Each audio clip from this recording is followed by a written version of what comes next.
Welcome to an episode of Clutch Coalition, the show about comics, movies, and more. This is also the show that, unlike Kurt Cobain, will make it to 28. I'm one of your hosts, Christian Bean, and with me is my co-host, hopefully won't die at 27, Mario Bennese. I'll probably sleep for that year. Austin made the 27 Club joke. I didn't understand what it meant. He explained it to me, and then I look him right in the eyes and says, that's a tagline for the week. That's good. That's it. I'm sorry. About the Club 27. I know about Janis Joplin and all them dying at 27. I just didn't realize that. You didn't put it together. Yeah. I'm not too smart. I'm not part. You just learned how to spell top. Shut up. He's working on box now. The X is a little difficult. I don't know how it works. You gotta go right to each other. Ain't no lot smart. How you doing this week, Mario? Ready for finals to be over. I hear how you feel. I don't deal with that. I don't go to school. I am having fun. I'll take that. Go ahead, Mario. Sorry. Yeah, I'm just looking for a new job. Gotta get a new job for summer. They didn't rehire me for. I would say work for GameStop, but I figure you want to work more than one day a week. Yeah. I need the monies. So yeah, I'm excited. The more they didn't rehire me for the RA position for summer, and I was really depending on that. So For no particular reason either. That's what really messed me up. They had a lot of people apply for the position or whatever.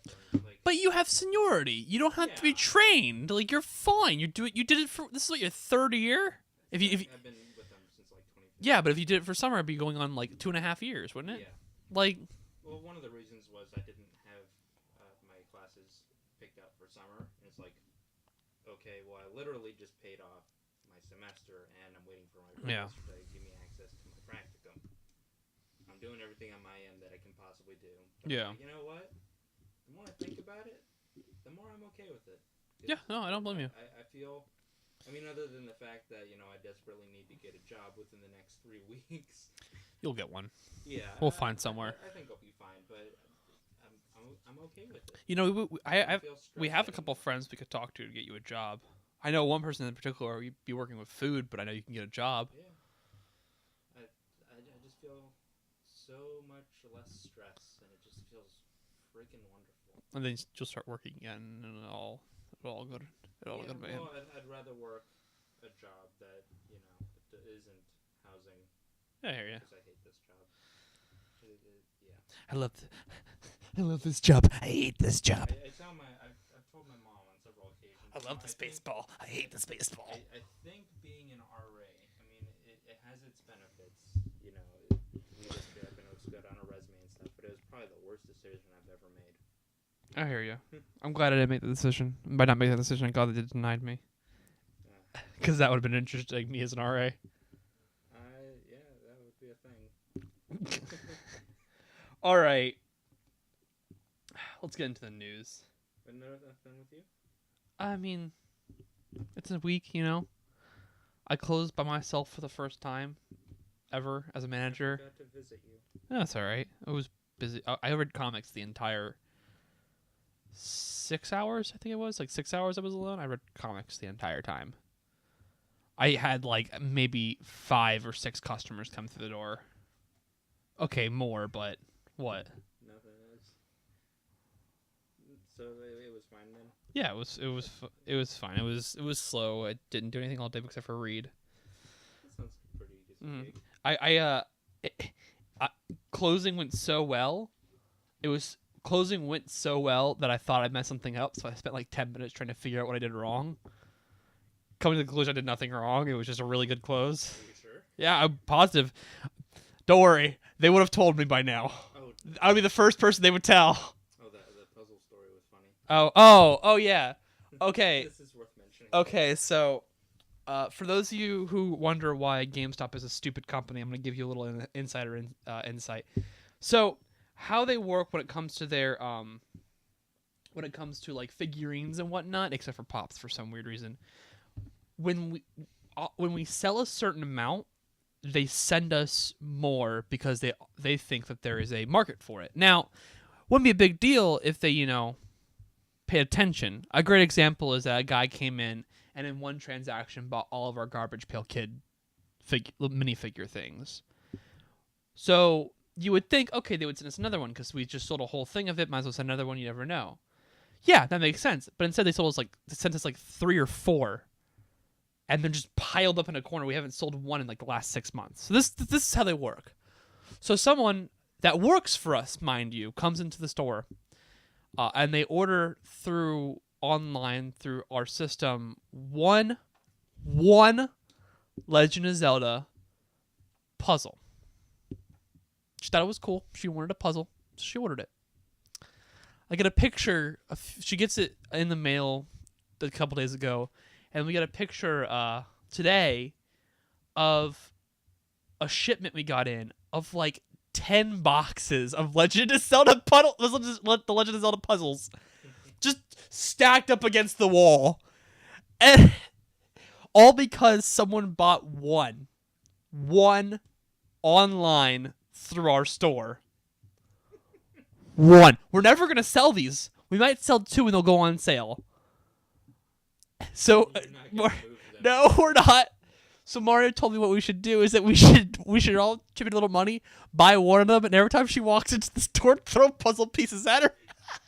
You know what you did. You know what you did.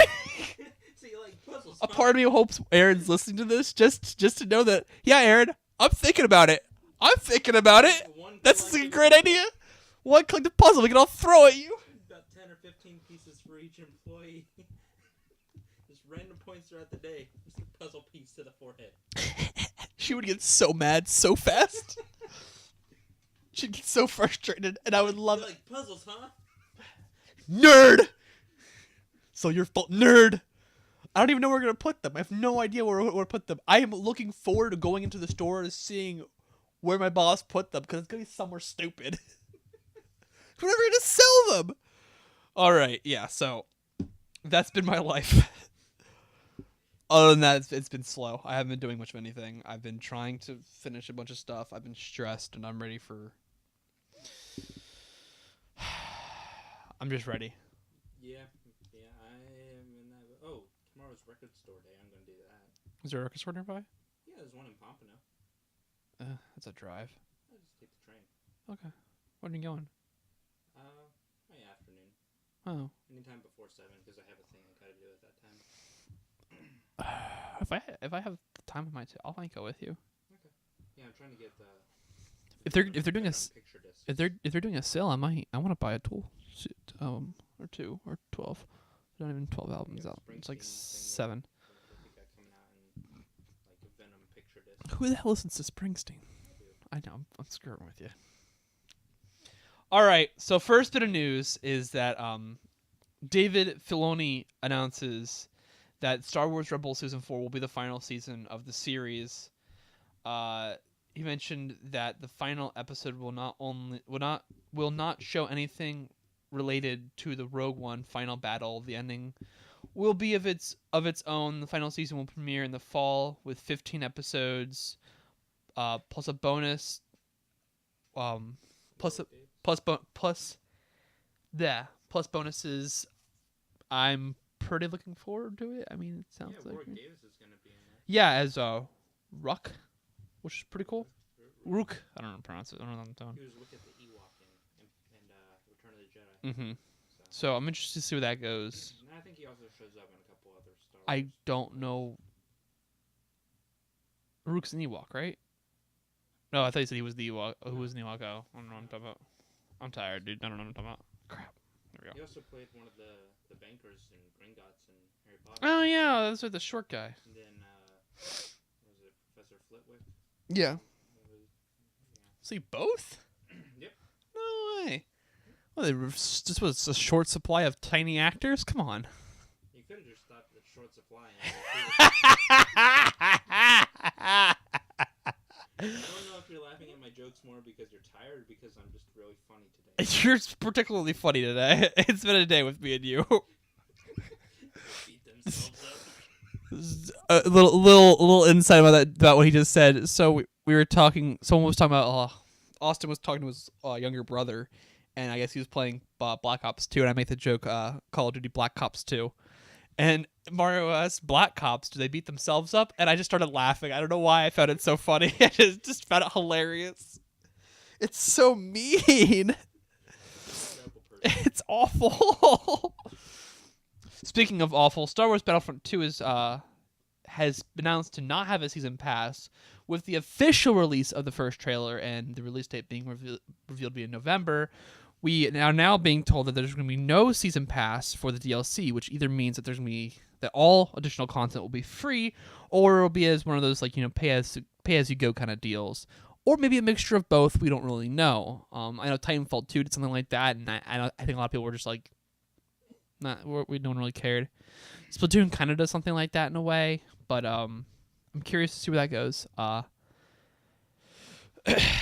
don't care. I hated Battlefront 1 with all my heart and soul. I think it's one of the worst.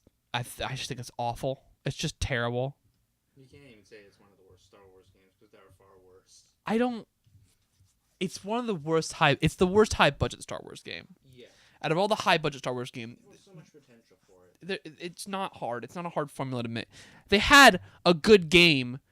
They had in their shops to work with, and they just threw it away. They obviously just threw it away. Like, the Star Wars Battlefront formula is not hard one to figure out. It's easy why we all like it. It's very straightforward. And it seems like with Battlefront 2 they've learned their lesson, but I don't know. I don't care. It's DICE, and it's EA, and you know what? There's only going to be one. If this is, whether it's good or bad, there's only going to be one Battlefront 2 for me, man. Yeah. I'm making the joke. It seems like, as is tradition, Battlefront 2 is to be the superior one, as was last time. Battlefront 2, the original, is so good. It's so good. I love that game. The original Battlefront was okay. It was fun. It's broken. It's so. I think everyone forgets how broken that game is. Totally. Battlefront 1 original is broken. Oh my god, they just fixed everything and Oh, it's so good. I mean, Battlefront 1 original was fine. It's playable. It just occasionally it does weird things. Yeah. Like, I like the Cloud City battle stuff. that was cool. I'm really upset they got rid of that. That corridor. It was. It's a good game. I like it. Sorry. We should just play that one weekend. Get a couple beers and. Do I have it? I don't think I have it. Austin, you got Battlefront 2, right? We could just play Battlefront 2, the better one. Why not just do that? Next up, actually, I do have Battlefront 1. It's on my computer. We can always play it on there. Sorry. Next up is just a barrage of Guardians of the Galaxy news. First up, runtime has been revealed to be 2 hours and 15 minutes. Not bad. I think it's a fair time. Let's see how they do with it. It's 2 hours because it's the second film. That joke. You've been doing so well today. I don't know what happened. It's funny. I'm broken. It's funny because there's someone I know, and there's someone I know who listens to this who knows me personally and makes the comments every time I give Mario crap for a joke. He's like, "You're not funny. What do you have anywhere to say?" And I'm just like, "Oh, okay." It's funny because I'm broken on the inside. Along with that, Guardians of the Galaxy 2's soundtrack list was released and will be available for download April 21st. Which was technically yesterday. Oh yeah, yeah. Technically Saturday. Oh yeah. We're recording. It's Friday, dude. We're recording this on Friday. We're probably releasing this on Saturday. I don't know when I'm releasing this. It's 12:41 in the morning. It is Saturday. Oh my god, it's 12:41 in the morning. Christ almighty. So yeah, it was released on the 21st. You can download it now. Go for it. Austin told me there's Cheap Trick on there, so I'm cool with that. I don't care. It's a soundtrack. I'm interested. I want to see how it plays into the movie. Yeah. Okay. Sylvester Stallone has been confirmed playing Stakar, also known as Starhawk. Cool. Stallone's my Marvel Universe. I'm really excited for that. Guardians of the Galaxy 2 will have an unnecessary amount of after-credit scenes, rounding up to be 5. 5 after-credit scenes. Why? I want to ask you, James. I want to have a sit-down conversation. I want to ask you and look you in the eyes and say why. Why does that need to happen? Buddy, there's a thing. It's called moderation. 5 after-credit scenes is too many after-credit scenes. Too many. I mean, cool. I'm excited to see what they are. Too many. I'm sure there's going to be one Howard the Duck one. Too many. I swear to God, if there's a freaking Howard the Duck. Like last time. I swear to God. I thought the last one was stupid, but a little funny. Mainly stupid. Cosmo was in that one, man. You gotta love Cosmo.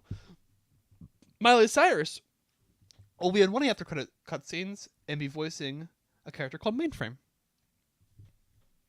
James Gunn has confirmed that Adam Warlock was in the original script of Guardians of the Galaxy 2, but was removed due to rewrites and time constraints and whatnot.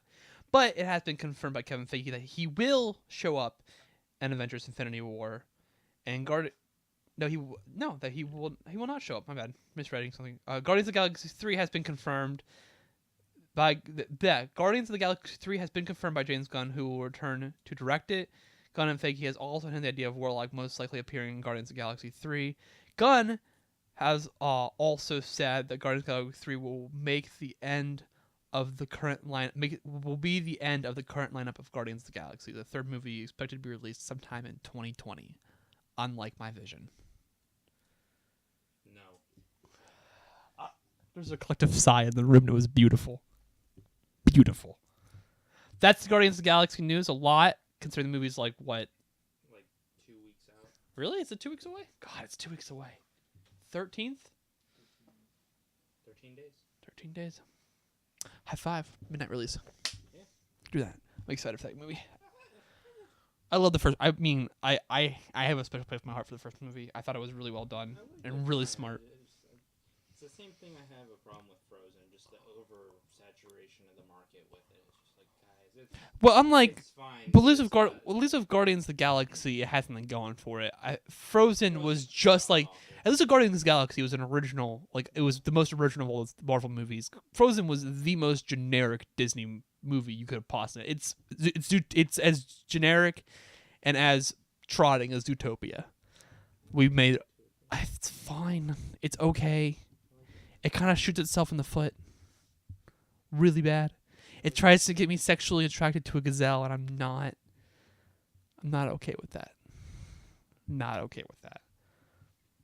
Marvel finds this Captain Marvel director in Anna Boden and Ryan Fletch. The film is set for February of 2018. Set to film in February 2018. I'm sorry, I misread that. And is to be released in March 8th, 2019. I was thinking, like, wait a minute, that's not right. Brie Larson's going to be starring as Captain Marvel. Cool. I love Captain Marvel. I want to see how they do her. I hope we get... I mean, I hope that too, but whatever. I'm 12. You are. I kind of hope they do, original Captain Marvel, and then we get the younger Captain Marvel. The younger Miss Marvel. I think the comics now. I like her. She's cool. She's really cool. Still waiting for my Shazam movie. I mean, they say it's going to happen. Well, see, whenever I think Captain Marvel, I think Shazam. I think Shazam's a better name. Straight up. I think Captain Marvel is just really on the nose. But then again, so is Superman. So there's so much to be said about on the nose. I'm not saying this. That is very true. You're very right. Comics are not necessarily the smartest things in the world. Not necessarily highbrow. Some are though. Some. Cool, I guess. It's a thing that's. We'll see how it goes. It's a thing. My glasses just hit the mic. My bad. Marvel has ordered freeform for another show other than Cloak and Dagger. We are going to be getting a New Warriors show now, and the lineup has already been announced. So the lineup goes in descending order from things I don't mind to the last one being something that infuriates me. Mr. Immortal, which is pretty cool. Night Thrasher, interesting. Speedball, sorry. Wow. Speedball, Microbe, Debris, which, God, I hate how Debris' name is spelled so much with 2 I's. I hate it so much. And then, of course, one of the worst characters Marvel's ever produced, Squirrel Girl. So we both now know we should all know that me and Mario are skipping that show entirely. Just entirely skip it because Squirrel Girl's stupid. I hate Squirrel Girl. I hate Squirrel Girl every fiber of my being. I hate the artist that's on Squirrel Girl. I hate the writer that's on Squirrel Girl. I hate Squirrel Girl. I do too. And that bothers me because I love squirrels. I'm ready for them. They're so darn cute. Oh my God.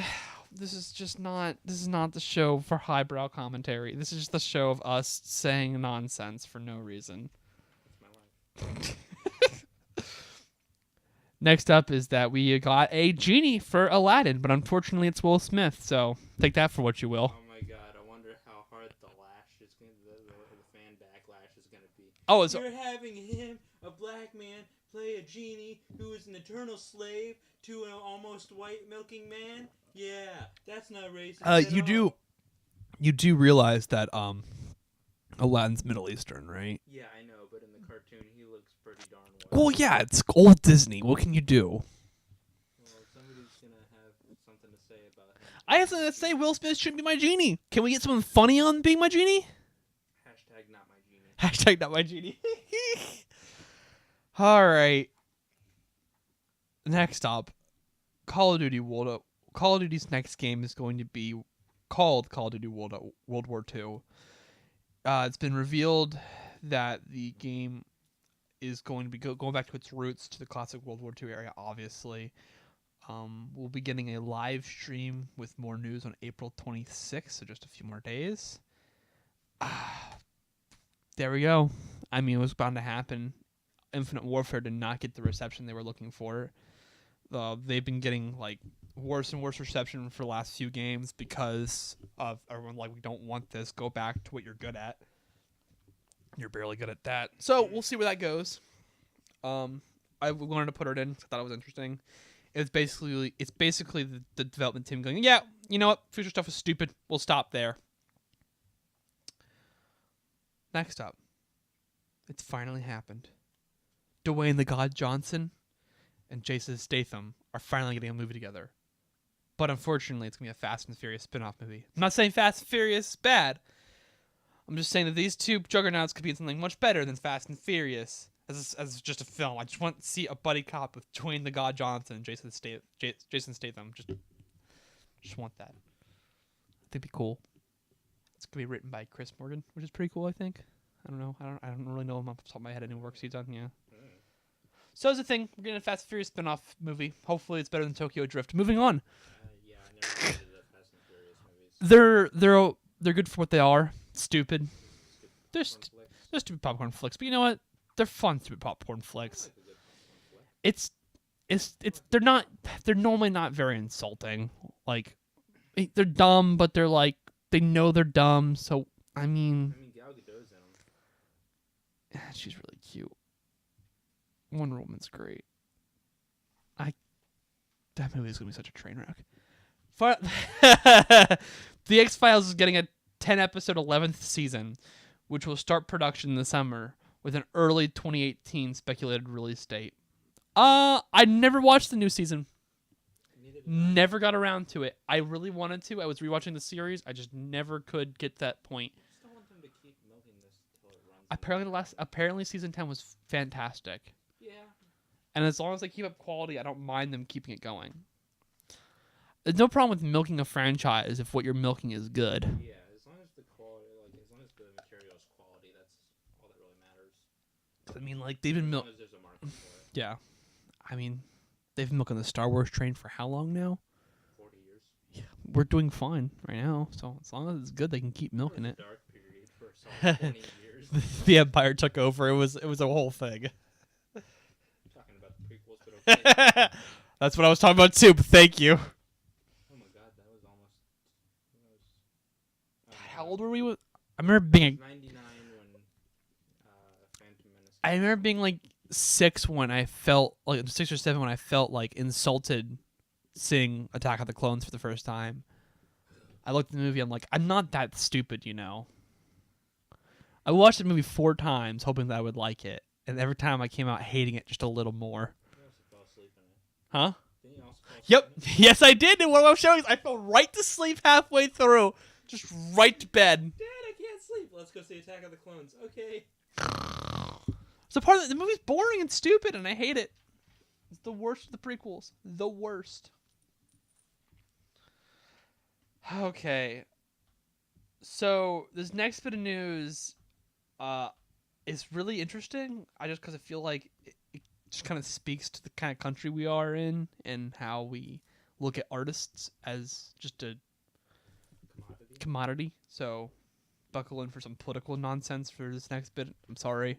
But hey, sometimes you got to talk about it. Yep. Canadian artist Giselle Legace, I think I pronounced her last name, has canceled a planned appearance this weekend at Chicago Comic and Entertainment Expo. Now, she isn't really super well known for doing anything major. She's done some stuff for Marvel before. I think she's done stuff. You said Image, right, Austin? Yeah. Okay. So and Archie as well. So she's done little things. The reason why she's canceled is because she was denied entry into the United States because the Border Patrol officials seemed skeptical about her promoting her art in the United States. I guess they found it strange that, an artist, when they make art, try to sell it to people. I can see how harder it is for them to put two and two together there. The artist revealed that her car and body were searched, and even though they found nothing at all, nothing to implicate her for doing anything wrong, they still fingerprinted her, which apparently is part of the process, when they don't find anything. She's quoted for saying, "It was an awful experience. Don't expect to see me in the U.S. con until I can figure out a way to get in and being absolutely certain this won't happen again." Yeah, because she was harassed for being an artist and wanting to promote her art in the United States. So there's been an outpouring of support from all different creators, including the writer Charles Soule, who is a lawyer who specializes in immigration and corporate law. So that's kind of interesting. I'm just bringing this up because they found nothing. Nothing like what? So what? She draws, comes to this country, and sells her work to people. Who cares? She didn't even finish it. She was half finished with all of them, was going to come in, finish them, and then sell them, which technically, legally, means that she's working within the United States. Yeah. Which is really stupid. She's making I think it was she said that if she would have sold all of them, she would have made $700. Ain't much money.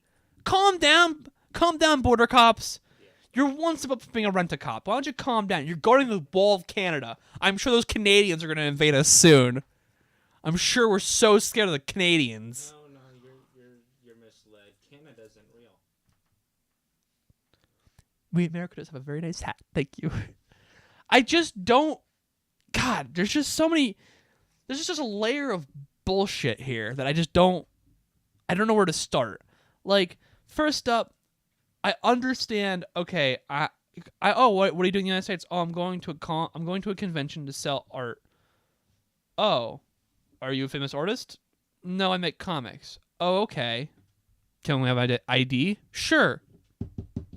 Oh, looks like she's done this a few times. You can go now. It's not like the first time she's done this. Obviously, she's done this a few times. When you're reading the article, when we're going through the article, it seemed like this is something that she's used to. She knows how much money she's going to make. She knows the rules, apparently. So she's done this a few times. It's not like they couldn't figure that one out. It's not like she has anything suspicious on her other than paint and art supplies. I just don't. I don't understand what the problem is. I get it if she was being shady, or some shady stuff was going down, but from what? Do you think she's gonna? What do you think, she's hiding a bomb within her paintbrush? Calm down. Yeah, that's stupid. People are stupid. It is stupid. I just don't. How do we as a country sit here and say we don't have a problem, but we're pulling over artists because they're selling art suspicious? They're doing them drawing things.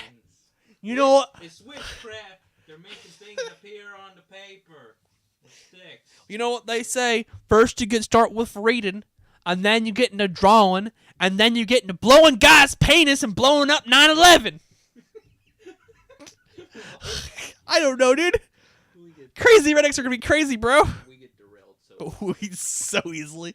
We are 10-year-olds with the mental capacity of a 3-year-old and the attention span of a 2-year-old. Moving on. DC announces a new line, a new comic line that's similar to Young Animals called Dark Matter. These lines are supposed to be with completely original characters. First one is Metal by Scott Snyder and Greg Capullo, which sounds pretty cool. Sideways by Dan Didio, the Idiot, Justin Jordan, and Kenneth Rocafort, which is the artist, which is kind of cool. He's a good artist. But, Dan Didio's on that book, so I'm not picking it up because he's a garbage person. Dan Didiot? Dan Didiot. Well, yeah, thank you. That is now his official name, Dan Didiot, the dumbass. I hate The last part of that seems really unnecessary. No, I hate him. I cannot stand him. I cannot stand that man. He's a terrible creator. The Silencer by Dan Abnett and John Romita Jr., which I'm like, Dan Abnett's a good writer. John Romita Jr. His art's 50-50, depending on the series.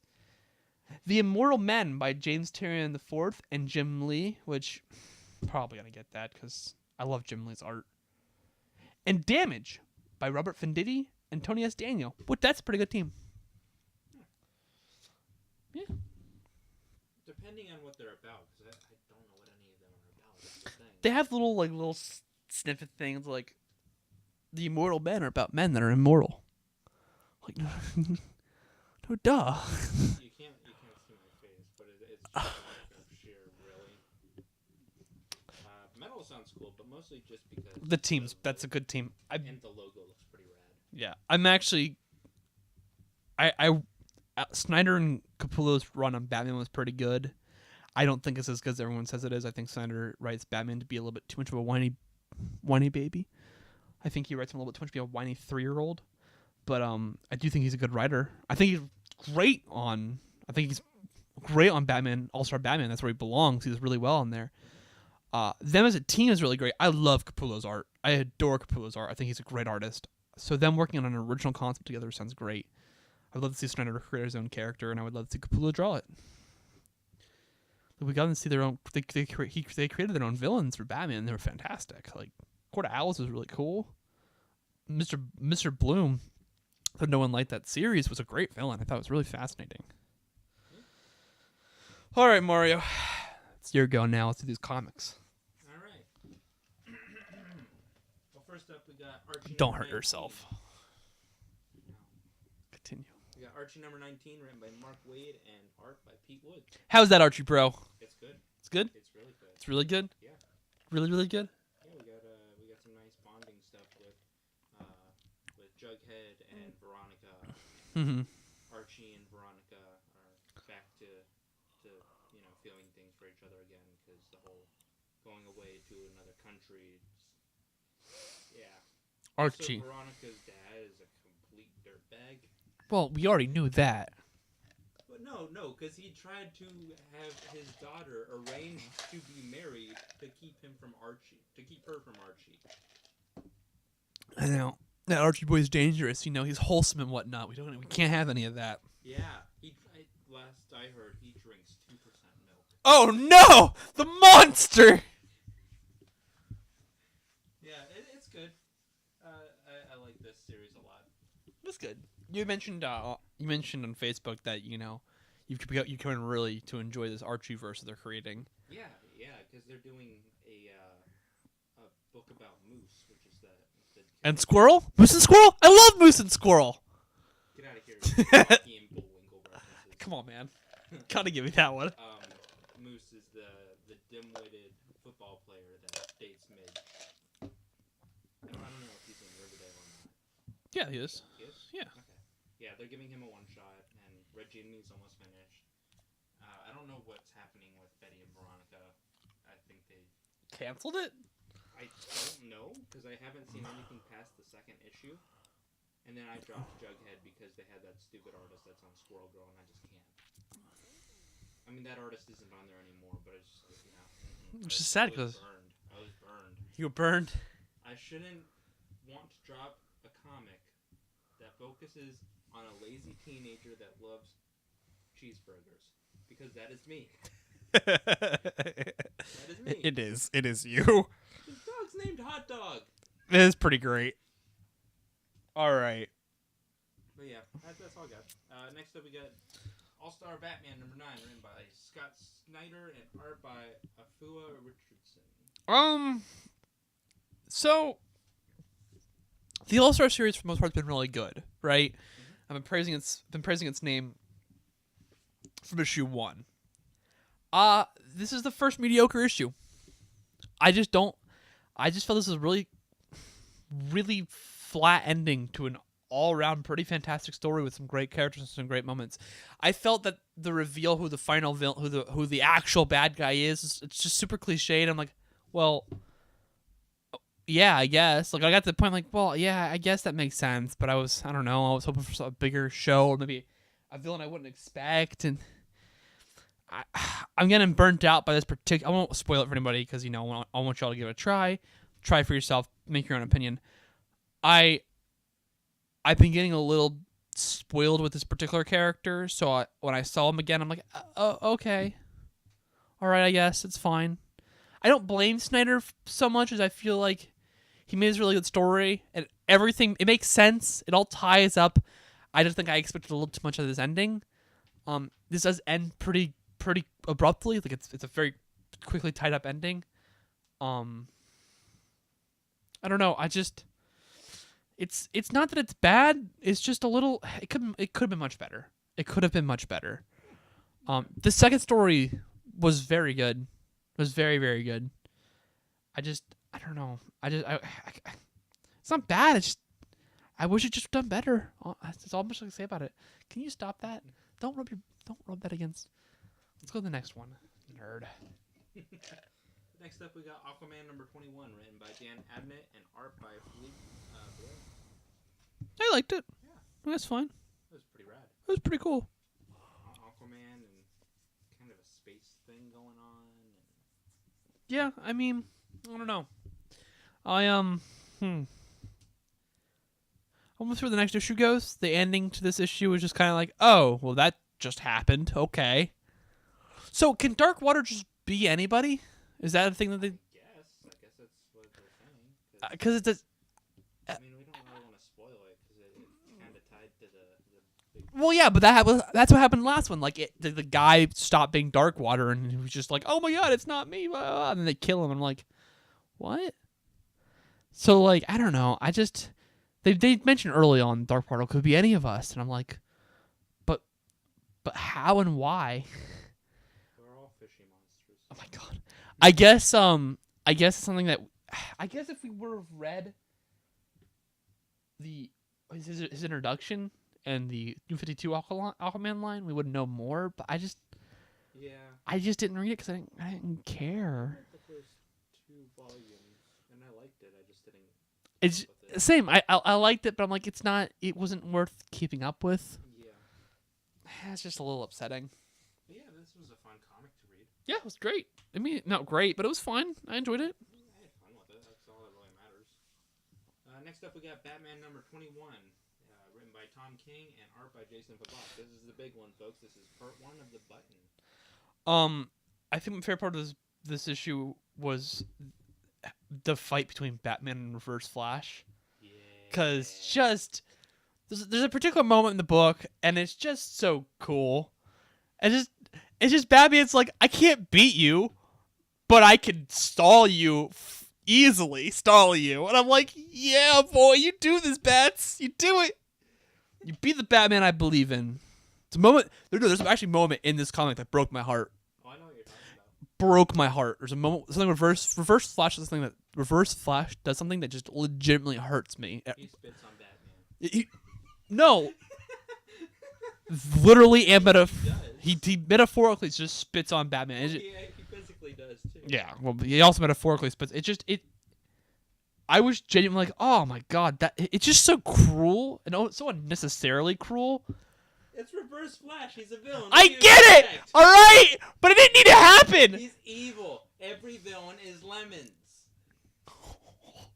What? I like this book. I don't. I want to see where it goes. That's the point. I'm on the book right now. Let's see where this goes. I like this book. I'm really excited for the next book. Yeah.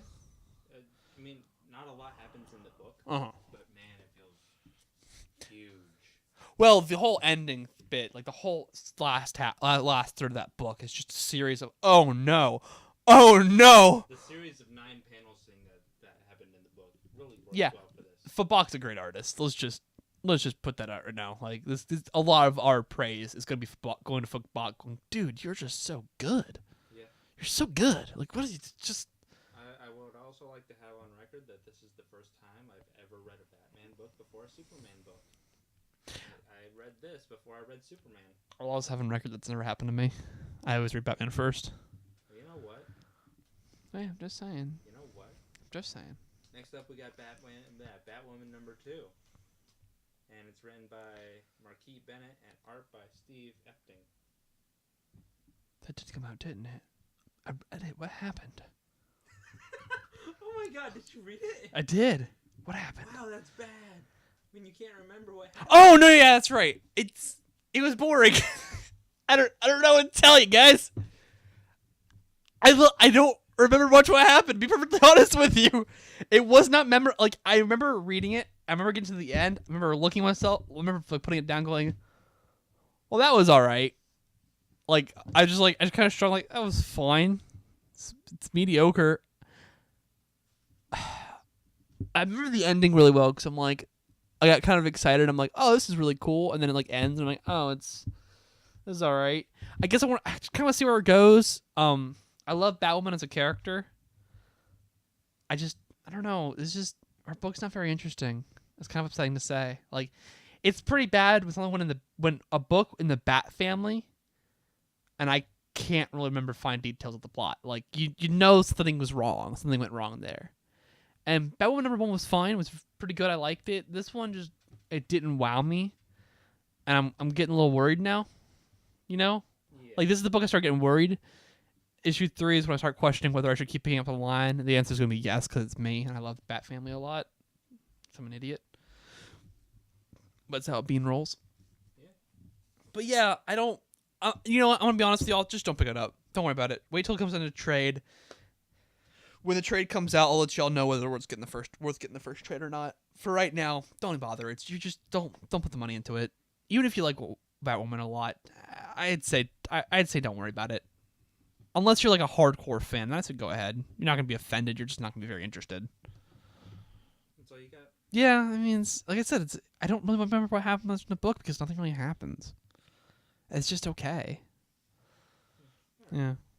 Well, next up we got Cave Carson has a cybernetic eye number 7 written by Jonathan Rivera and Gerard Way and art by Michael Avon Owen. This has one of my favorite Superman quotes.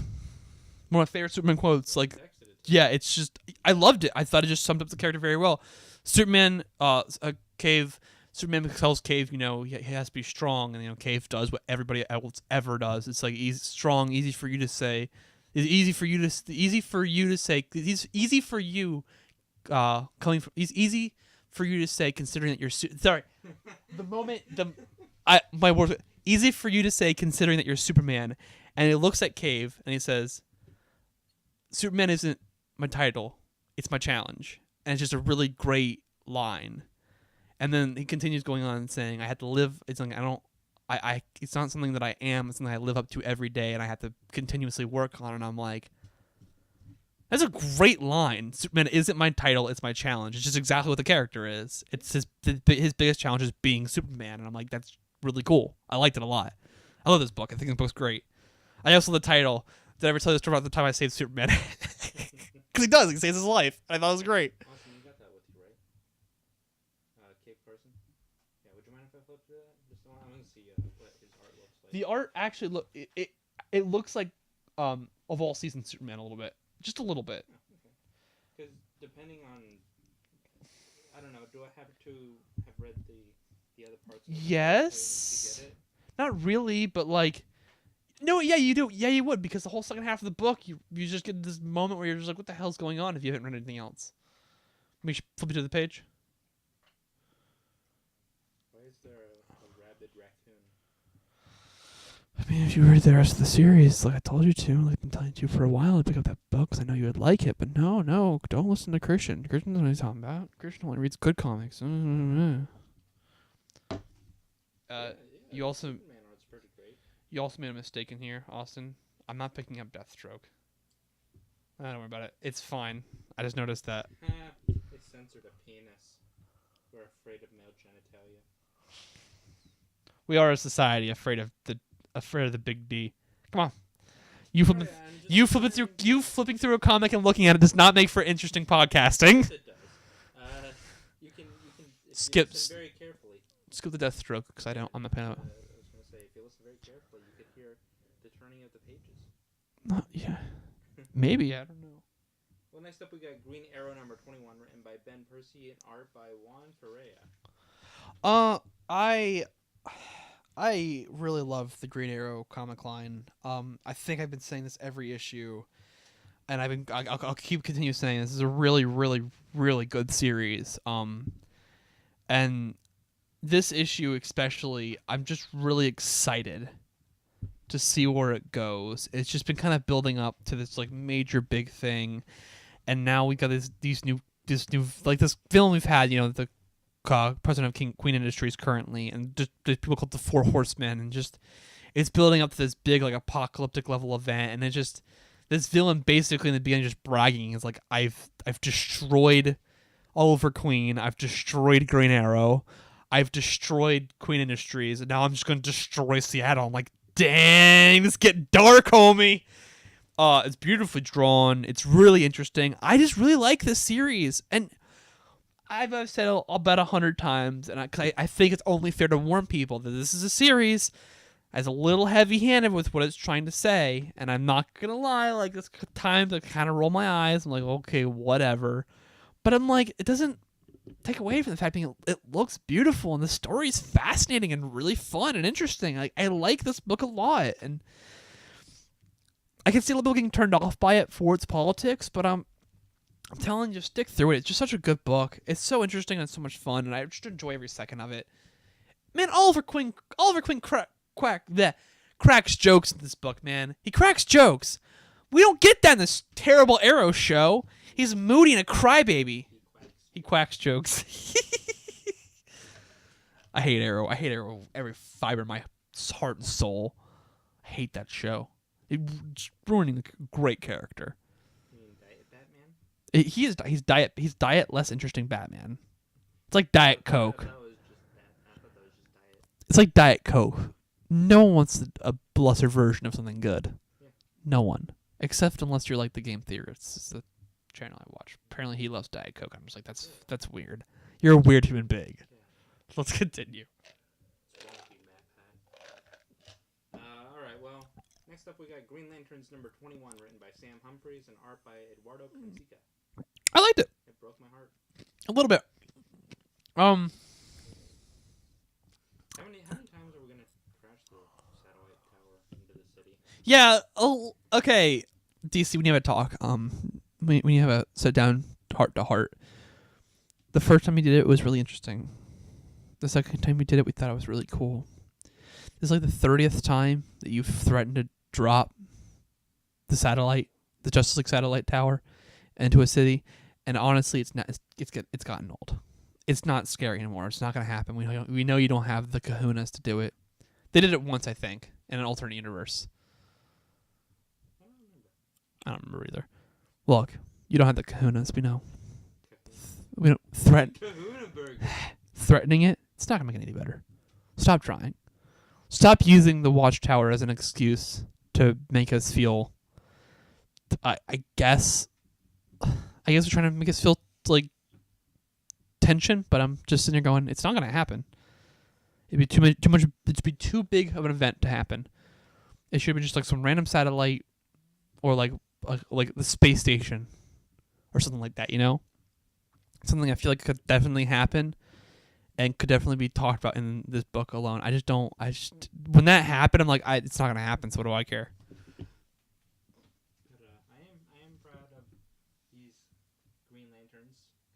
They're doing good. Yeah. They're doing good, kids. That'll do, pig. Yeah, they are very interesting characters. I love both of them. I love them for completely different reasons, which is a good thing.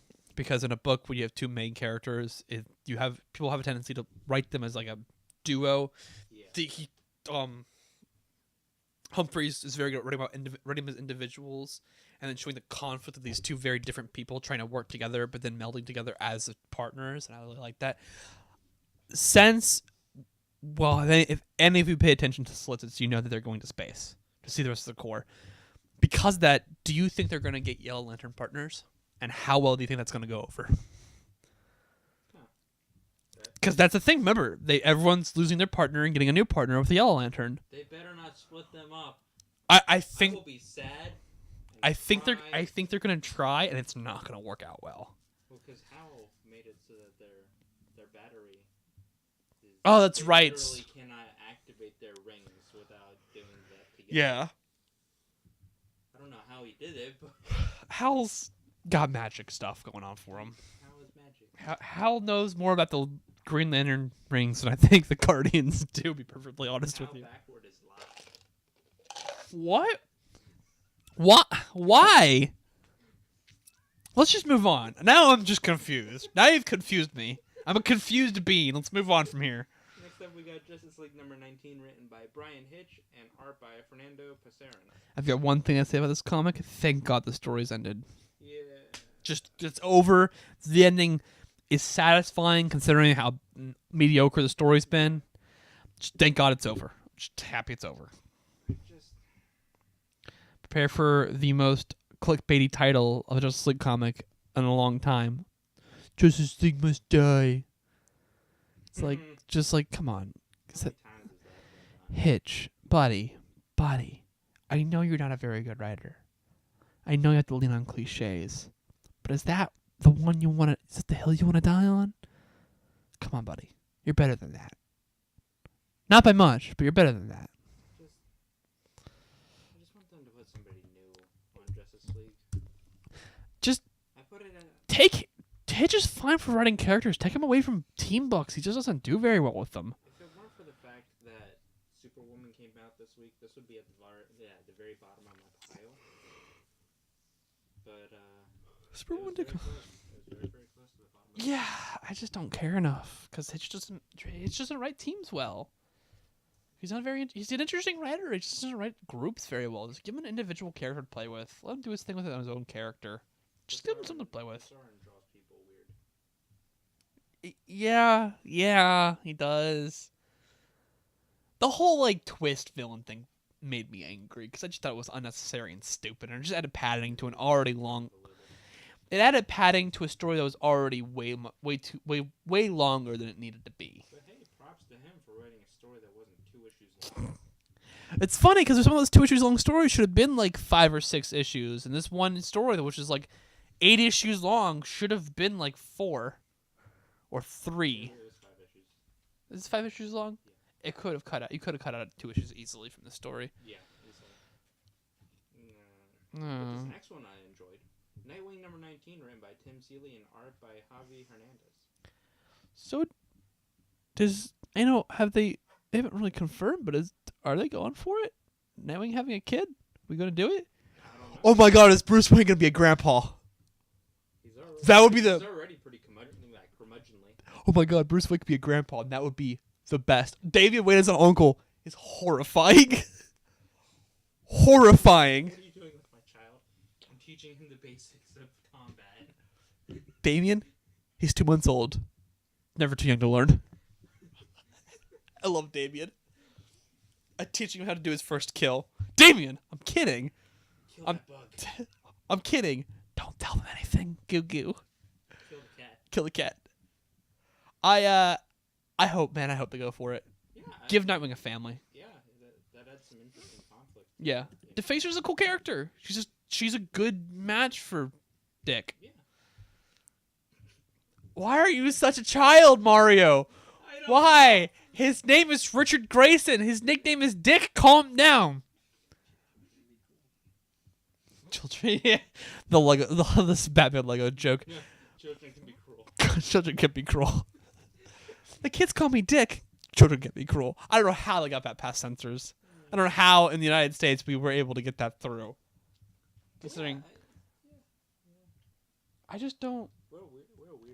But yeah, I enjoyed this issue. I thought it was great. I really hope they go for it. I really hope they go for giving him a kid because that could write a lot of interesting conflict with him. Who's he going? It's Dr. Hurt, right? Yeah. It's been a while since I got hurt. Honestly. I haven't encountered him before. Honestly, I'm not. He's like a long, distant ancestor of Bruce Wayne, Thomas Wayne. something like that. Something like I like to describe. I like to describe him as a less interesting Hugo Strange, a less interesting, less developed Hugo Strange because of his obsession with Batman. But it's just like it's not as bad per se. When I saw Hurt, I'm like, okay, I guess Hurt. I guess you could do that.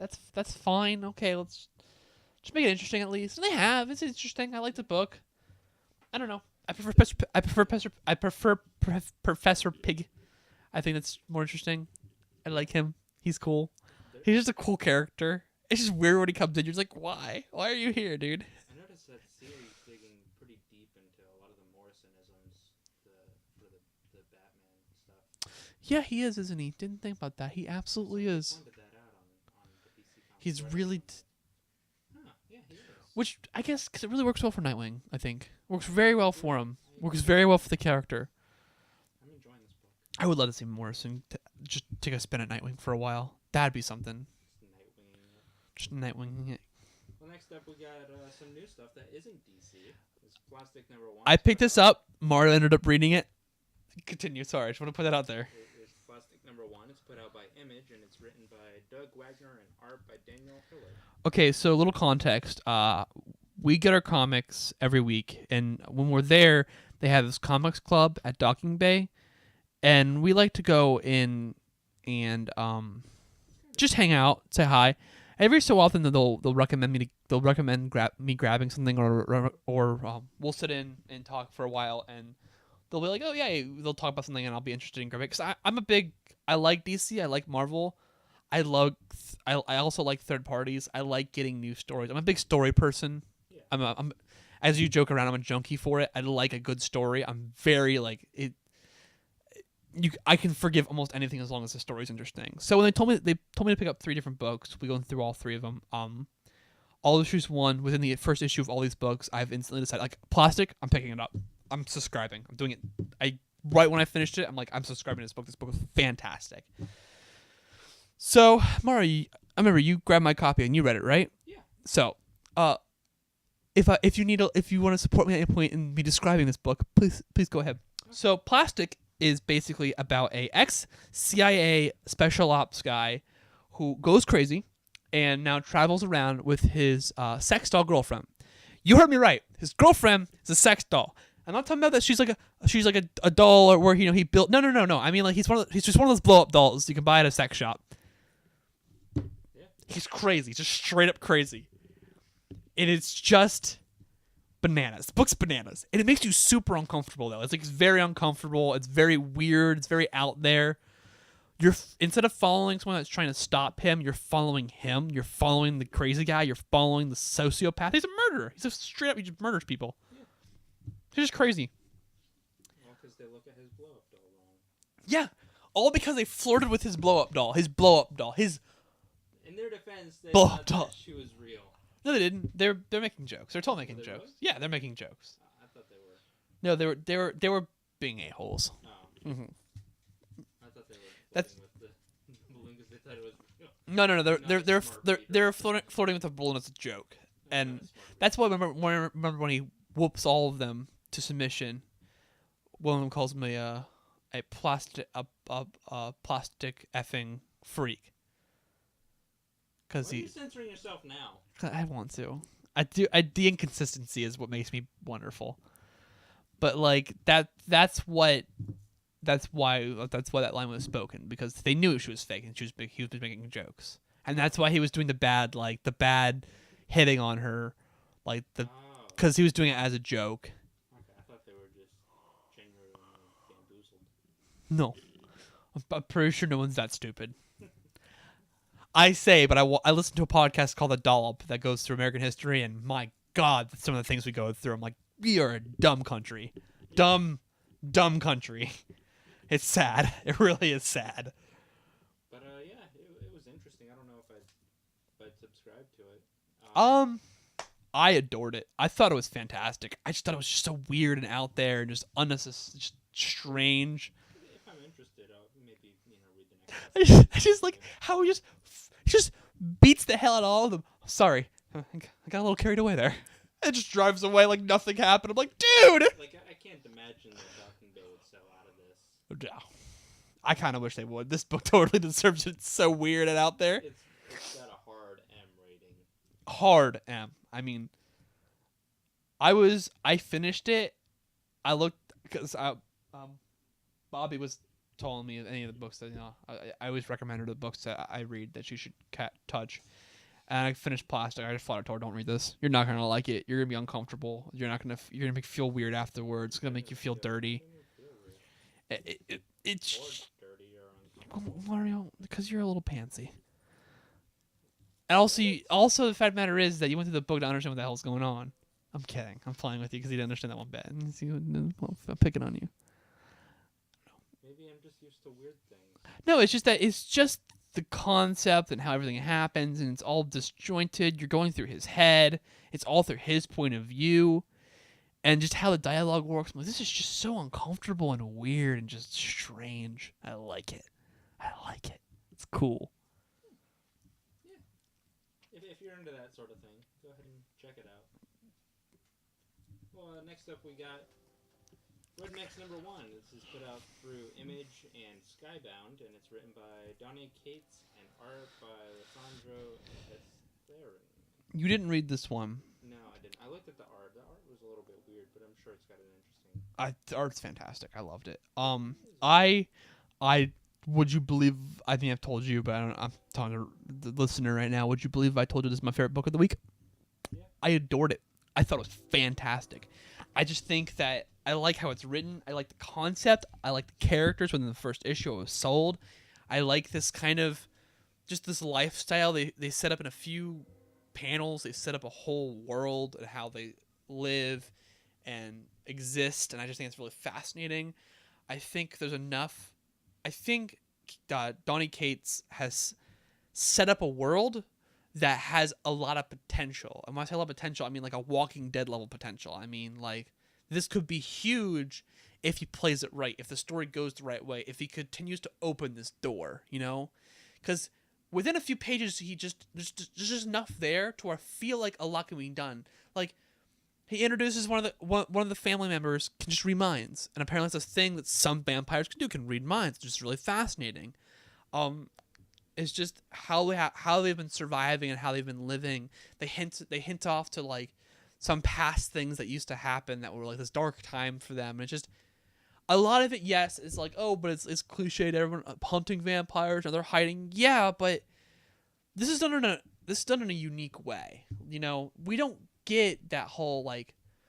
So vampires are normally a representation of like liberal elitism.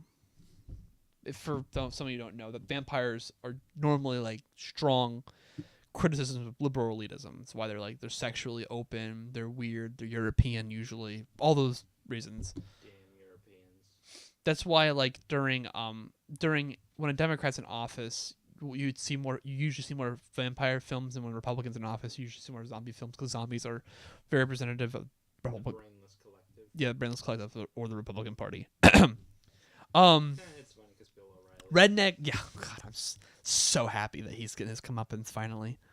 Man's a monster. The man's a monster. I'm so happy that he's getting it. Sorry. I think Rednecks is really cool because they're literally not born and raised, but for the most part, born and raised Texans are vampires, and they're rednecks. They're just straight up rednecks. They're well-meaning. They're all good people for the most part. The teenagers are a little rambunctious, but when you read the book, it makes sense why they are the way they are, and it's really cool. By the end of the book, I'm actually heartbroken. I'm actually heartbroken at the end of the book. I'm like, oh, I liked him kind of moment. I'm like, oh, that hurt me. Stop. It does seem like they're going like straight vampire, burn and sun vampire, which is pretty rad. I love it. I think it's fantastic. I 100% recommend picking it up. The art works really well with the book, works really well with everything the book's going for it. Written very well. I'm very interested in it. I love it. I thought it was great. It's my favorite book of the week. I picked it up on a whim, on a recommendation, and I'm going to be going back and thanking them every time I see them for recommending probably my favorite book of the week. It's just so good. God, it's so good. It's so rad. Okay. That's good. So you enjoyed it overall? Yeah, it was fantastic. I loved it so much. Well, next up is Star Wars Poe Dameron number 13, written by Charles Soule and art by Phil Noto. Fine. The ending to the story kind of comes out of nowhere. Just kind of comes out of nowhere. I guess it makes sense considering the situation that was going on. I don't know. There's much to be said about it. Poe Dameron's very good.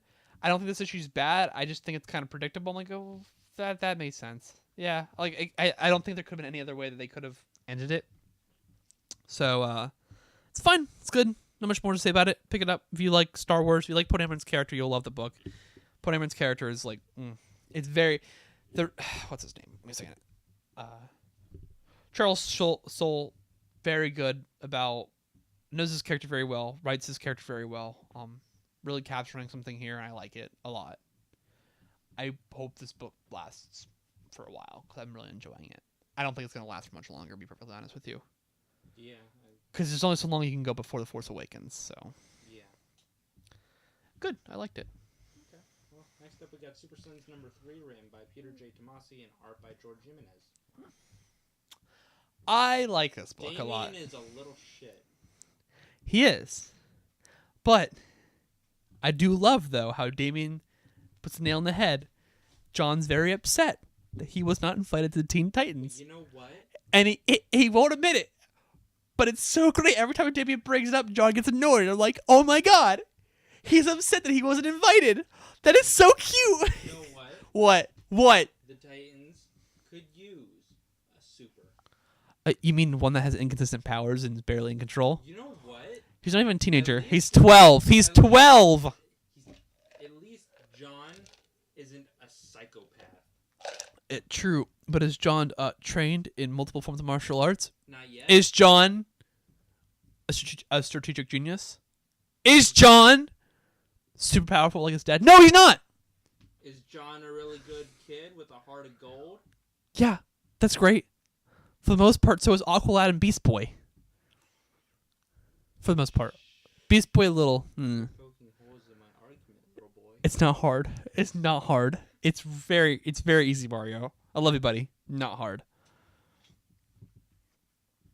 This is a good book. The Amazo thing is really rad.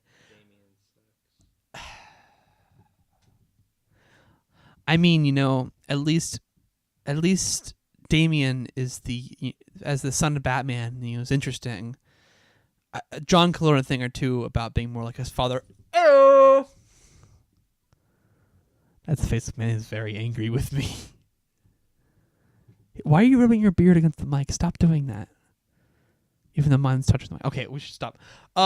Super Sons is fine. Not much to say about it. It's pretty good, interesting, enjoyable. It's everything I wanted this book to be. Yeah, it's exactly what I wanted this book to be. A lot of banter between John and Damien, and it's fun. It allows...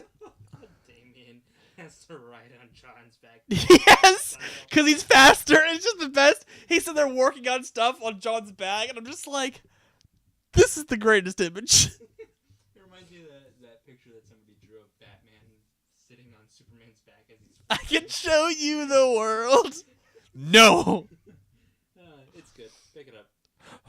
Sorry, I remember that comic really well. When was the last time you opened your heart? When I was 10, and I opened it to justice.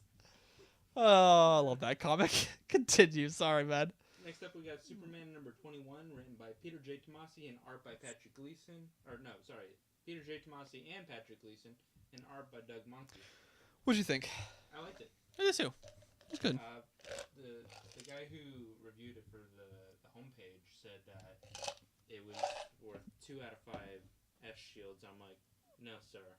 No. His reasoning was because he feels that a lot of what brought it down was that, and I quote you, not verbatim, but you know, just kind of general idea, is that he was upset that Superman was okay with John killing. I'm like, but John didn't kill anything in this book.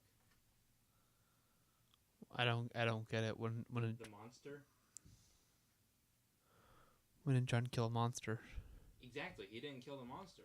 So this guy's like, yeah, well, I don't like this book because Superman's okay with his son killing again. I'm like, okay, one, the cat was an accident. Yeah, the cat was a complete accident, and John feels bad about that. I don't think that Superman needs to punish his son for feeling bad for accidentally killing a cat. He had no control over it. He didn't kill the squid monster in this. No, he did kill the squid monster. No, he didn't. The squid monster died. No. Yeah, it did. But that was kind of also an accident. And don't. Superman was not okay with it. Yeah, exactly. But he's like, because the Squid Monster did die, because they pointed out that John did what he should have done, and I'm like, one, it was an accident, and two, he overreacted. He overreacted. It was an accident because he didn't have much control. Yeah, he didn't have much control over his powers. So when they get upset, they kind of go out of whack. But it's not like Superman was okay with it. He scolded him for it. He grounded him. Like, what do you want Superman to do? To shun his son because he didn't? Yeah. Because he accidentally killed something. Yeah, he's like 10. Like, calm down, dude. Yeah. So I had. That's why I hate most. That's why I hate most comic reviewers, because most comic fans only see black and white, and they're so unwilling to give certain things, to look at things through a different point of view. They're like, oh, well, he killed someone and Superman didn't get mad at him. I'm like, well, he did. He just didn't get mad as you would like him. You gotta calm down. Yell at him? Like, why? Throw him in like a red sun room with kryptonite. I like the book. I think it's fine. I think that it's going to lead into this story's gonna get very interesting very fast. I like how it's kind of concluding. I like how it's a continuation of the dinosaur story. Yeah. And I've been saying this for a while. Well, a little bit of the dinosaur, a little bit of the one where they go to the Arctic and they come across the squid monster. Oh yeah. Yeah. Well, were those two stories connected though? Slightly. Yeah, they were connected because doesn't the dinosaur one happen right after the Arctic one? Yes. Yeah, so they were connected. There was a lead-in. It was a lead-in story. And I understand why I had to wait this long. I just don't want to wait this long. My only issue is like I had to wait for this, and I'm like, it better be good. It's got Batman in it. It's your first one thumb up. Good for you. Oh, somebody brought something up. Okay, so. Why isn't Superman in more Batman books? I don't know. I wish that would happen too. It was something along the lines of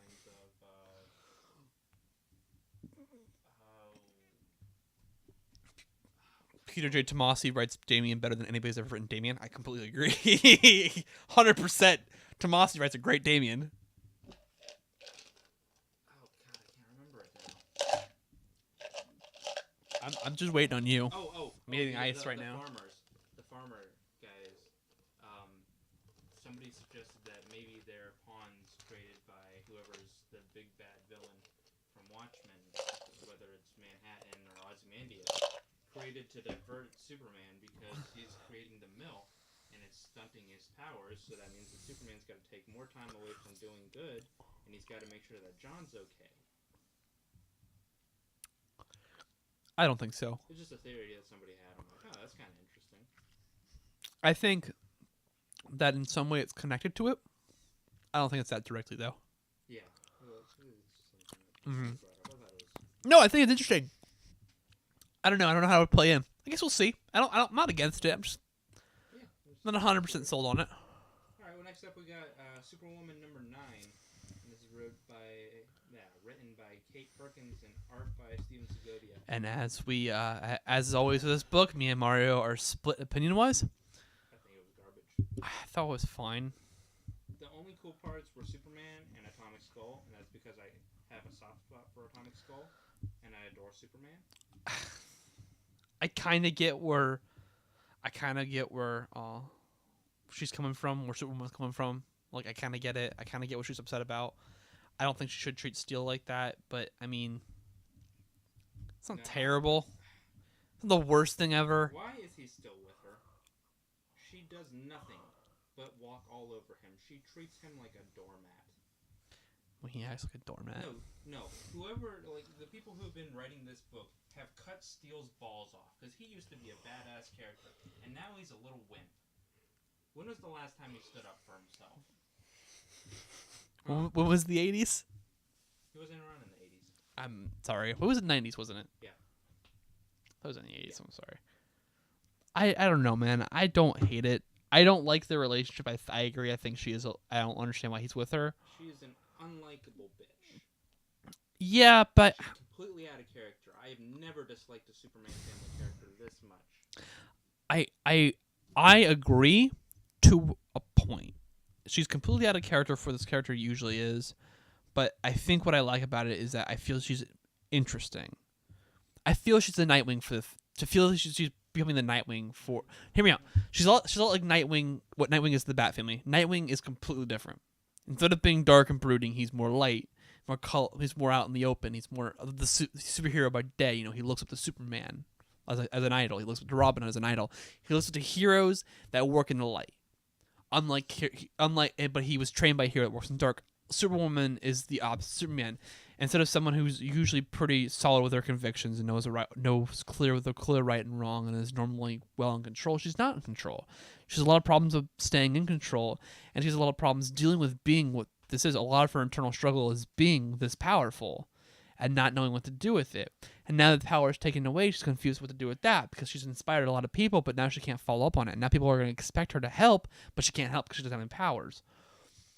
I'm not saying it's 100% written well. I'm not saying it can't be done better, but that's why I don't object to it instantly, because I feel like it's a new flavor for the super family, which, if I'm being honest with you, not much of an insult, more of kind of a critique, is that the super family is very, very bland and very straightforward.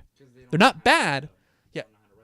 They're not bad, but they're all one side of the spectrum. Having a character on the other side of the spectrum, they tried it with Superboy. Unfortunately, Superboy, they wrote him terribly. They tried to write him they tried to make him different from Superman. And I think they're trying to do it with Superwoman now to make her different from Superman. So we have more variety in that family, which I like. I think that's a good idea. We need that character who isn't exactly like everybody else. We need the Nightwing. You need that character because you need someone who has that power, who has the bringing up, who has the same ideologies, but does it in a different way, who has a different attitude toward it. Could be done better? Yes. But I do appreciate the attempt to add something new to the Superman lore. Though I will give you that it's not done necessarily very well at times. All she does is complain. Yeah, but I mean... She's got the powers. I don't want these powers. They hurt me, and I don't like them. Well, they were killing... A lot of responsibility. They were killing her. So? So? Superman died. Yeah, but he's Superman! He's expected to die! All she did was, I don't like these powers. There's too much responsibility. They're just slowly killing me. Now she doesn't have the powers. I want my powers It's back. not necessarily she wants her power. That's not what happened. It's not necessarily she wants her powers back. But she had all this power. Now she's lost it all. And she's confused. She doesn't know how to feel about that. It feels like a part of her is missing. And I kind of get that. Like, that makes sense. Also, this book is a total bait and switch. I hope you know that. I mean, yeah, I was expecting Superwoman. I was expecting Lois Lane to off in the first issue. And that was really disappointing. I'm I'm not gonna lie, I'm glad they killed off New 52 Lois Lane. I think that was a good decision on their part, but they shouldn't have advertised it as being Lois. I think it was I don't think DC was too sure about this idea. They had all the right not to be that sure. The best part about this book is the cover, and that's only because that's what I really wish would happen to Superwoman. I don't hate her character. I think the last time I hated Lana this much was like season 4 of Smallville. I'd just say all of Smallville. I hated her through the entire thing. I thought she was the worst. Yeah. She's kind of cute though. She's fine. Anyway, next up we got a good book. Sorry. Trinity number 8, written by Colin Bunn and art by Emmanuel Lupacino. What happened in this book again? Batman, Superman, and Wonder Woman talk about the whole thing that happened with Reborn. They're like, we got to keep this a secret. We can't. Oh, that's right. And the whole Superman's dream thing. Yeah, that's gotta screw with your head, man. That was stupid. It was stupid. I got what they were trying to do with the whole dream thing. It was stupid. I liked it. I liked when they weren't focusing on the dream. They were just discussing about what's going on circumstantially with the families together and having to keep things to themselves until they could figure out. That was cool. I thought the dream bit was just dumb.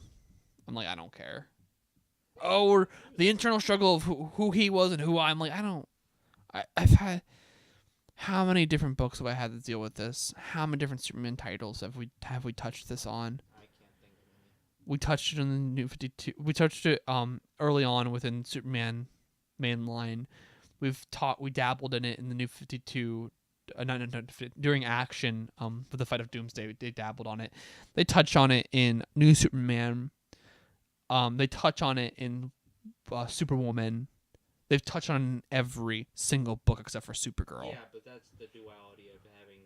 I get, and I This is about get having it. both of those merge into you. That's going I to screw with you. get it. I do. I get it. I'm not saying it's bad. I'm just saying that it wasn't written very well. I think Pun could have made it a little bit more interesting.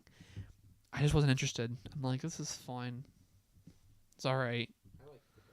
I liked it. I just didn't think it was the best thing ever. Like, I don't know. It's a one shot for all intents and purposes, you know. I think it's fine. I think it does its job. I don't think anything here is gonna matter for another year. Which is not saying it's nothing against the book. I just feel like they're building towards something. Yeah, and I just think out of all the building, this is the least interesting of the building, which is unfortunate. No, I think Superwoman was the least interesting of the building. No, because stuff actually happened. Between her and Superman talk, the talk between her and Superman, I thought was great. I thought him talking to her was great because I thought like this is how Superman would talk. He didn't tell her the whole truth. I mean, yeah, but he didn't tell almost anybody the whole truth except for Supergirl, and that's only because they're family. And Batman. Oh, that and Batman Wonder Woman. But even then he didn't elaborate much. With Supergirl, he elaborated. He was very clear with her what's going on. Yeah. I think with Superwoman's a good idea. He doesn't tell her everything for right now because he doesn't know everything right now. I've seen a lot of people complaining about the Reborn tie-ins, and I'm like, okay. Like, this is going to be really quick, but it's just like, okay, Superman is not just like a character that you can do things and he's in his own little corner of the universe and he affects nobody at all. This is freaking Superman. Yeah. What happens to him pretty much directly affects everybody else. I disagree wholeheartedly on that bit, but I think whatever happens to Superman anything big that happens to Superman at least directly affects everyone in the super family. Yeah. I always like to when I hear my friends complain about stuff like this when it comes to Superman, I always like to relate it to Batman. Whenever something major happens to Batman, we always get an issue or two shot with every Bat family and almost every character other than the Bat family explaining how they're all taking it. 0 Year, Court of the Owls, Death in the Family, Death of the Family. All these books in New 52, we had to deal with it, and none of them were very good, except for Court of Owls is pretty rad, actually. So, but they're like, can we just be done with the Reborn times? I'm like, okay, you gotta realize. I mean, what? They're like an issue or two each. Yeah, deal with it. It's fine. It's one issue. Like it's one issue of your life. This isn't like a simple. Oh, we got a new suit. No. Like his entire continuity has changed, meaning that everybody's continuity has changed. That is directly. My whole thing is that it's only affecting the super family, so who cares? Justice League 2. Superman Wonder Woman relationship. Batman Superman. Yeah, but like when it comes to actually affecting other titles, it's only affecting the Superman titles and the super.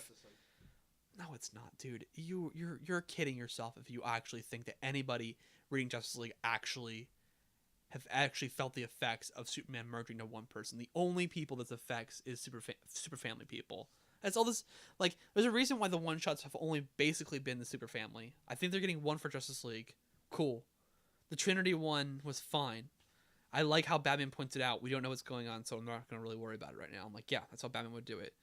It's not like we're getting a Reborn with Batman mainline or Reborn with Nightwing. Yeah. You know why? Because it doesn't affect them at all. No one in those titles cares. What I'm saying though is that it's not some silly little thing. This is a major change. I don't think it's as major as you make it out to be. I think it's a change they made because the fact of the matter is they had to make it consistent to some way. They had to fix a big pull, which was we had this whole event happen with New 52 that everyone remembers, and this whole event happened before New 52 that no one remembers. How are we going to fix this?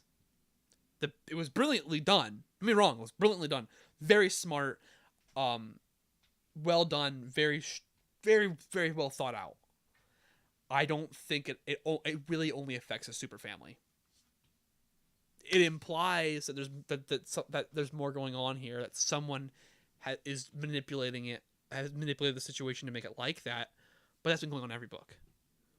This merging of the Superman only affects the super family. That's it. And Batman to Wonder Woman to an extent, and only in Trinity. I'm not going to hear about it in Batman. You want to know I'm not going to hear about it in Batman? Because it wouldn't affect that book at all. People who complain about it, I don't get it. Like, calm down. It's an issue. It's an issue in a book I'm sure you don't love.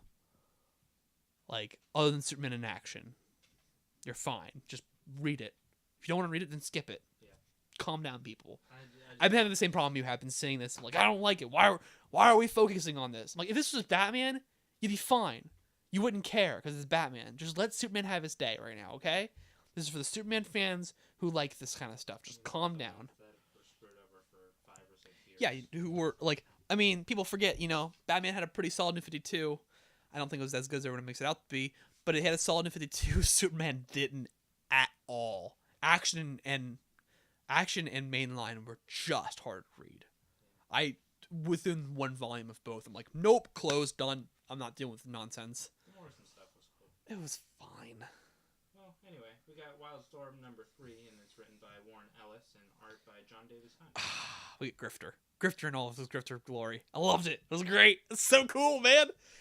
Great book. I'm really excited to see where this story is going. The Wildstorm as the team's getting together. Everything's happening. Things are finally happening. All the 2 whole issues are just talking and talking and talking. I was complaining about this last issue. All the talking, none of that. Just things are happening in this book. Thank God. For the love of Christ, things have finally started happening. Ellis, I love you. And you know what? I'll give you this. Issue 3, totally worth the wait. I'm just happy things are finally moving along, finally. Good book. I love Wildstorm. I'm excited to see where the story goes. I'm interested to see what they do. Is this within the main DC continuity? No clue. Neither do I. Yeah, it seems like might be just a little bit. I don't know. Aren't they trying to reintroduce them, or were they trying to make them their own universe again? Own universe? Mm-hmm. So I know Ellis has full control over the Wildstorm stuff. So yeah, he's gonna be making his own his own tie-in stuff and his own side titles with it. Good for him. If that's what he wants to do, good for him. He deserves it. He's a good writer. He's a little bad about keeping up on release dates sometimes. This was on time, but the more he writes, the less he is consistent with the releases. Doom Patrol. Yep. But for the most part, he's pretty good about it. I like this book. It's good. If you enjoyed Wells from 1 and 2, this is what you've been waiting for. It's a big action-packed book. This is an action-packed book that gives you moments with these characters you want. I get Grifter being a badass, just straight badass. I get all these characters being awesome, doing their awesome things. And I'm excited to see where it goes. Okay, well, we got one comic left, and this is World Reader #1. It's put out by Aftershock, and it's written by Jeff Loveness and art by Juan Rowe. I had to read this one. You read this one too, right? I did. Yeah. Interesting book. It's Juan Rowe to America. What? For he's Hispanic, you see. Because he's Hispanic, you see. For the basic summing up of this story, best way to put it is that humanity is the last living species in the universe. There were aliens, but they were all killed off by something. And this archaeologist who's psychic, who can connect with the ancient species, is going around trying to find out what killed all the alien species in the universe. Could there be alien species that are alive? Yeah, but apparently right now we're being told there's none left. It's pretty rad. It's pretty interesting. They kind of allude to what's killing off all these species toward the end of the book, and it's very good. It's very well written. The art is gorgeous. It's only a few words, usually per panel, a word or two, and they let kind of the imagery speak for itself. I liked it. I can't find anything on this Juan Rowe guy, so he must be new to the industry. Yeah, he did a good job. The artist did a very good job. Yeah, it was interesting. I'll row his boat all day. Get out of here. Sorry. Yeah, it's interesting. Yeah, I don't have much to say about it right now. It's only the first issue. Out of all the 3 that I picked up, this is the one that I was like, okay, this is good. The one I was least pumped for, but I still really liked it. It's a quick read. It's a quick read. It's like $2-3. It'll only take like a couple minutes to get through, and you won't be upset that you did. You'll enjoy it. The art's gorgeous. Like I said, I like how it doesn't meander with the dialogue. Cool concept. It's a cool concept. I like just how just like it's very. It tells what you need to hear. Sets up characters. Sets up motivations. Explains the way the characters. They set up the character like personalities within just a few sentences. I think that's very impressive for a writer to do that. Most writers, it takes time. This writer, at the first sentence they speak, I'm like, I got your character. I understand it. I get it. Cool. I love how they censor the F-bomb, but are totally cool saying shit like 3 times on the same page. Yeah. I like this feeling of exploration it gives you. I think that's pretty cool. I like her psychic ability. I think it's pretty cool. When you see her use it, I think it's really interesting. Yeah. I find it hilarious. Everyone thinks she's crazy. Everyone thinks she's mad, and I'm like, that's awesome. But yeah, it's good. Pick it up, man. Go for the try. Just go for it. Those are 3 new books I recommend you giving an attempt. Okay. So, we're not really doing a topic of the week, mainly because we decided to do something a little fun. So first things first, this week... Emphasis on little. This week, we saw 2 different movies. Both of them were the same movie, for the most part. Both of them were being Ghost in the Shell. So first up, we'll start with Garbage Day. Garbage Day! And this week's Garbage Day was the new Ghost in the Shell starring Scarlett Johansson. Snore. Along with that, the Rewind is 1995 Ghost in the Shell anime. So we're going to be doing a lot of comparing and contrasting. For the most part, a lot of the Garbage Day and Rewind has been kind of combined into one thing. Because, we can review the new Ghost in the Shell. We do what we want. Yeah, it's our show. We do what we want. We're going to review the new Ghost in the Shell, then we're just going to go back to the original Ghost in the Shell and say a lot of the same things we were saying before. So first things first, the new Ghost in the Shell. Did you like it? No, you didn't. No. I to the face, you did not like it. I hated it. I despised that movie. I hate it so much, and it's just... I don't have a whole big problem with the fact that Scarlett Johansson is cast as Major. Actually, I do. I have a huge issue with it, especially because it's a stupid casting decision. No, but I'm not as mad about it as everybody else no, is. I'm mad, and I was annoyed before, but now I was kind of furious in the theater because you get to meet Major's mom in the movie, and she's so hard Asian. Like, they hired a very Asian actress, just very Asian looking, and we put Scarlett Johansson and her next to each other. It's infuriating. My favorite part. It's infuriating. They clearly look very different, and the movie is trying to tell me that they're related. Yeah. My other favorite part is that this lady, Major's mom, offers this woman tea, right? Uh-huh. Tells this woman that she doesn't know is her daughter, the entire life story of her daughter. I mean, she kind of... Do I know you? I think she's kind of assuming that she might be her daughter because she looks a lot like her. I think there's a level that she's thinking about it. Yeah, it's dumb. It's really I mean, dumb. let's put our cards on the table right now. It's stupid. Very stupid. I get why, but it's stupid. The problem with the new Ghost in the Shell is that it's a lot of the issues with the original Ghost in the Shell, except for you take out a lot of the conversation. They cut out, for one, they cut out an entire character from the original Ghost in the Shell, from what I can tell, that allowed us to have actual conversation about certain topics that he doesn't really know because he's new. You cut him out completely. Instead of just keeping those dialogue with other characters, you just cut him out entirely. A great example is that in the original Ghost in the Shell, there's that underwater sequence which takes what? About 2 minutes. Maybe. I would say a minute and a half, Yeah. And the new one, it's a solid 4-minute scene. Just her underwater, just sitting there. You fell asleep during it. I fell asleep in this thing twice. I haven't fallen asleep in a movie since Transformers Dark of the Moon. That was 6 years ago. How many movies do I see a week? About 1 or 2 movies a week, right? It's been pretty solid amount of number of movies I've seen each week. I haven't fallen asleep in a movie since that movie. I think what the problem with the new Ghost in the Shell that really hinders it is that it tries to replace the pretty art and the atmosphere of the original by just putting in action set pieces. that are boring. Would be fun if they weren't so dang boring. They weren't so darn boring. Dang. Like, they try to explain why that one guy has the eyes. And they do that in the original Ghost in the Shell, like, series at some point. They show why he has those eyes, but we didn't need to see it in the new one. This reminds me of Cable meets Metal Gear Solid. Yeah, it does. And that'd be more interesting. I think it's cool. We get to see, like, the new one makes the spider droid thing, the big bad at the end. Spider cannon. Yeah, and I think that's cool. They do that kind of in the original as well. It's not big of a scene.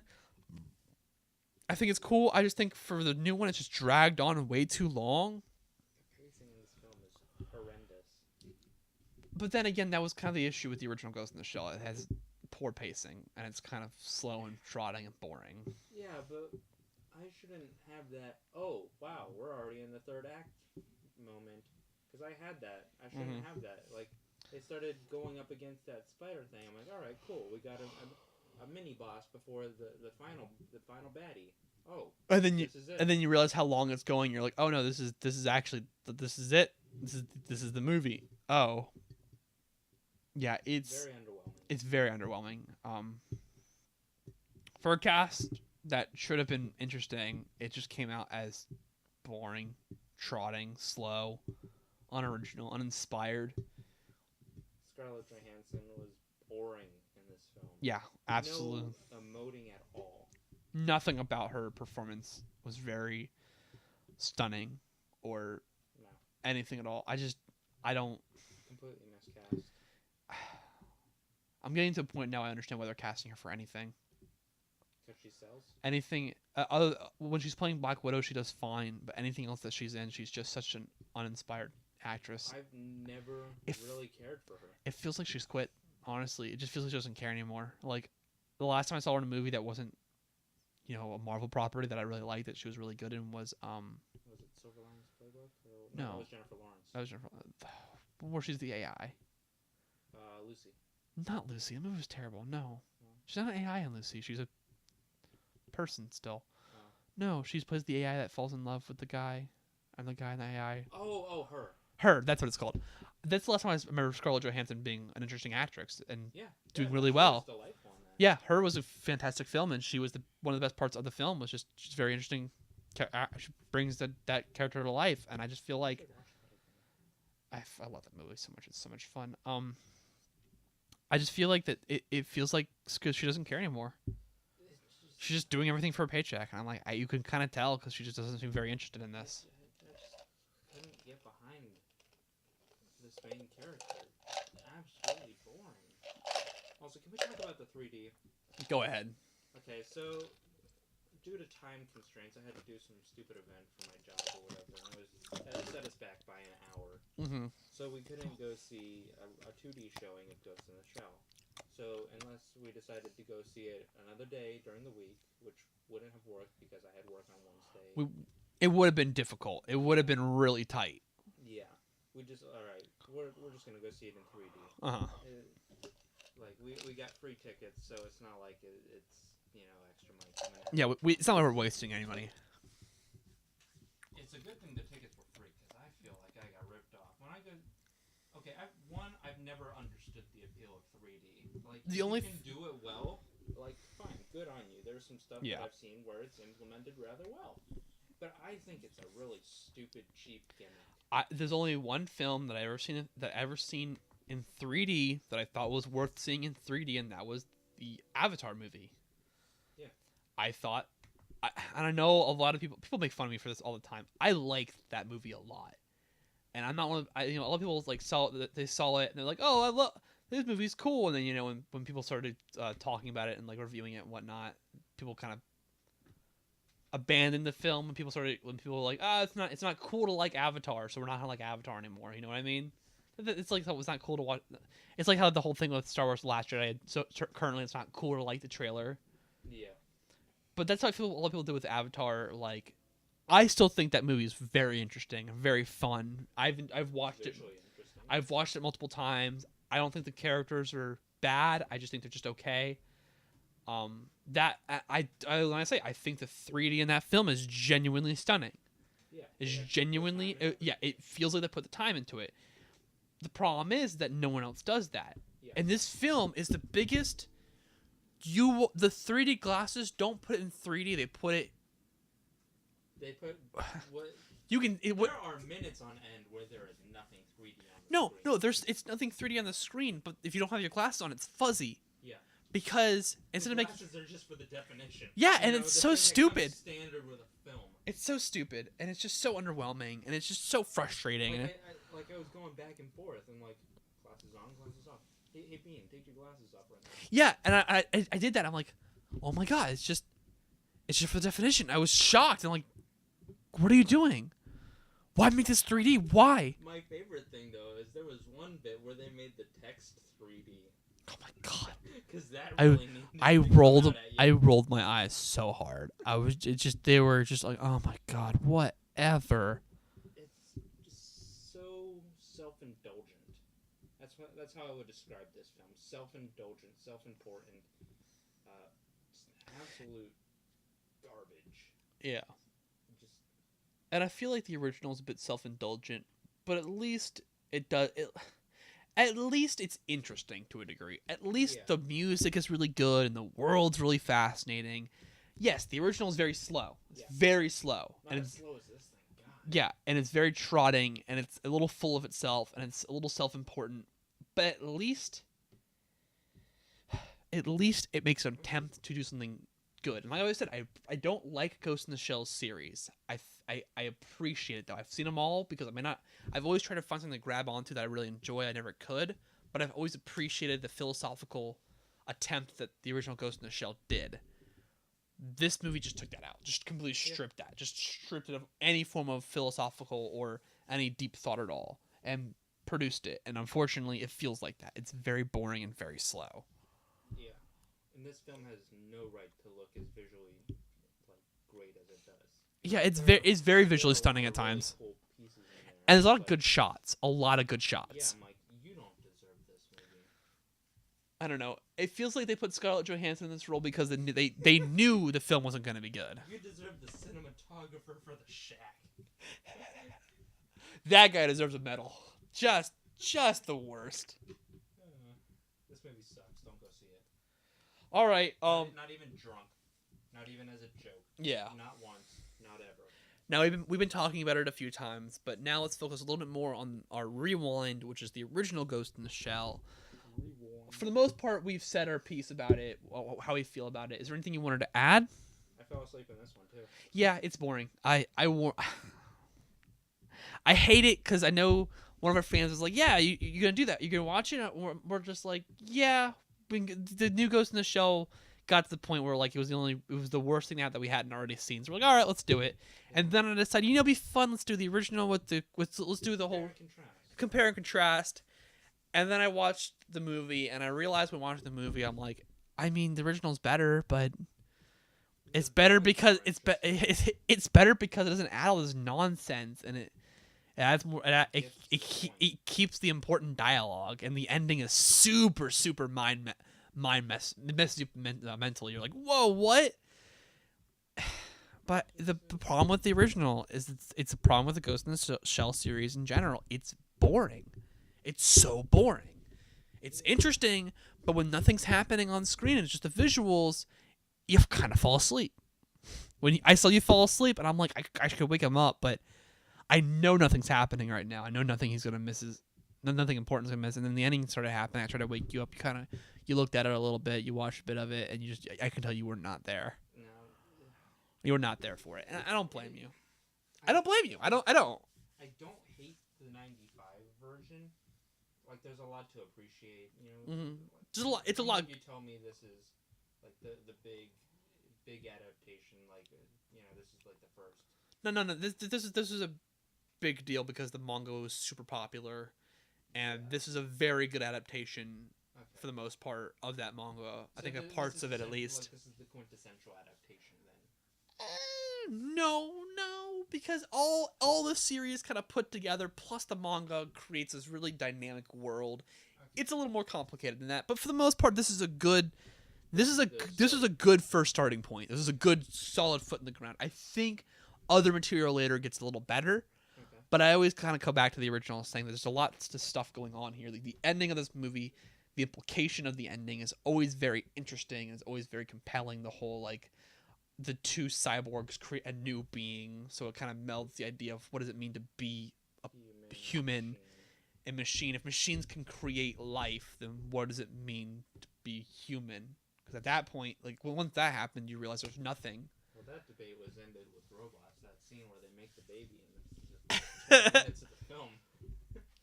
I appreciated, like what it's doing. You have to immerse the audience in this completely new world and all the rules have to be defined. But unfortunately, the exposition. This is just exposition of the movie. Yeah, and unfortunately, like just because something is good for the time doesn't mean it holds up.